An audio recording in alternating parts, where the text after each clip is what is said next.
একুশের ভোট পরবর্তী হিংসায় উস্কানি দেওয়ার অভিযোগে গড়িয়াহাট থানায় পরমব্রত চট্টোপাধ্যায় এবং স্বস্তিকা মুখোপাধ্যায়ের বিরুদ্ধে যে এফআইআর রুজু হয়েছিল, তারপর স্বস্তিকা মুখোপাধ্যায়কে তলব করা হয়েছিল, সেই তলবে স্বস্তিকা মুখোপাধ্যায় হাজিরা দিলেন গড়িয়াহাট থানায়। প্রায় 1 ঘন্টা তাকে জিজ্ঞাসাবাদ করা হয়েছে বলে জানা যাচ্ছে। আমি এই নিয়ে আরো বিস্তারিত জানবো, কথা বলবো আমাদের প্রতিনিধি ময়ূক ঠাকুর চক্রবর্তীর সঙ্গে। 1 ঘন্টা দীর্ঘ জিজ্ঞাসাবাদ করা হলো ময়ূক গড়িয়াহাট থানায় স্বস্তিকাকে। কি জানতে চাইলো পুলিশ? দেখো, তোমার যেটা জানাই শুভ্রজিৎ, যে 2021 সালের বিধানসভা নির্বাচনের রেজাল্টের পর পরমব্রত চট্টোপাধ্যায় তার সোশ্যাল মিডিয়াতে একটা পোস্ট করেন এবং সেই পোস্টকে সমর্থন করেন স্বস্তিকা মুখোপাধ্যায় এবং সেই পোস্টকে সমর্থন করে তলাতে তিনি কিছু কমেন্ট লেখেন। এর পরবর্তী ক্ষেত্রে রাজ্যে ভোট পরবর্তী হিংসা হয়, প্রচুর লোকজনের মৃত্যু হয়, খুন হন অনেকে ঘরছাড়া হন। কলকাতাতেও মানিকতলায় অভিজিৎ সরকার তাকে নৃশংসভাবে খুন করার মতো ঘটনা ঘটে। এর পরবর্তী ক্ষেত্রেই যেটা হয় যে গত পরশুদিন একজন আইনজীবী তিনি গড়িয়াহাট থানায় একটা লিখিত অভিযোগ দায়ের করেন এবং লিখিত অভিযোগে আইনজীবী জানান যে স্বস্তিকা মুখোপাধ্যায় এবং পরমব্রত চট্টোপাধ্যায় তারা ভোট পরবর্তী হিংসাকে উস্কানি দিয়েছেন। এই অভিযোগের প্রেক্ষিতে গতকাল গড়িয়াহাট থানা একটা এফআইআর রেজিস্টার করে এবং সেই এফআইআর 109 ইন্ডিয়ান পেনাল কোড এবং 153 ইন্ডিয়ান পেনাল কোড, এই দুটো সেকশনে হয়। যেহেতু সেই সময় আইপিসি ছিল, তার জন্য ইন্ডিয়ান পেনাল কোডে রেজিস্টার্ড হয়, জামিন অযোগ্য ধারায় কেস রেজিস্টার্ড হয়। পুলিশ আধিকারিকরা নোটিশ পাঠান স্বস্তিকা মুখোপাধ্যায়, এমনটাই লালবাজার সূত্রে খবর। এবং সেই নোটিশের উত্তর দিয়ে আজকে দুপুরে স্বস্তিকা মুখোপাধ্যায় গড়িয়াহাট থানায় এসে পৌঁছন।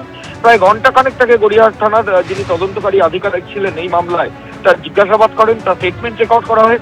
তাকে জিজ্ঞেস করা হয় যে কি কারণে এইরকম পোস্টকে তিনি সমর্থন করেছেন। এটা তো একটা ইনস্টিগেশন। এর পরবর্তী ক্ষেত্রে রাজ্যে চূড়ান্ত হিংসার ঘটনা বিভিন্ন জায়গায় ঘটেছিল, তো সেগুলো ওনার নলেজে ছিল কিনা, কেন তিনি এই ধরনের পোস্ট যেটা পরমব্রত চ্যাটার্জি করেছিলেন সেটাকে সাপোর্ট করেছিলেন, সংশ্লিষ্ট বিষয় নিয়ে স্বস্তিকা মুখোপাধ্যায় তিনি তার নিজের মতামত দিয়েছেন। সেই স্টেটমেন্ট রেকর্ড হয়েছে।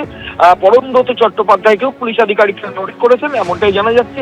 কিন্তু পরমব্রত এখনো পর্যন্ত পুলিশের জিজ্ঞাসাবাদের সম্মুখীন হননি।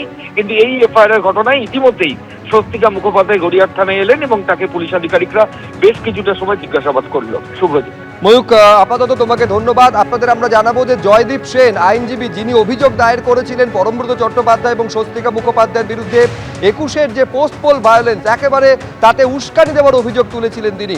আমরা কথা বলেছিলাম আইনজীবী জয়দীপ সেনের সঙ্গে তার দায়ের করা এই অভিযোগ নিয়ে। তিনি কি বলেছিলেন দেখব।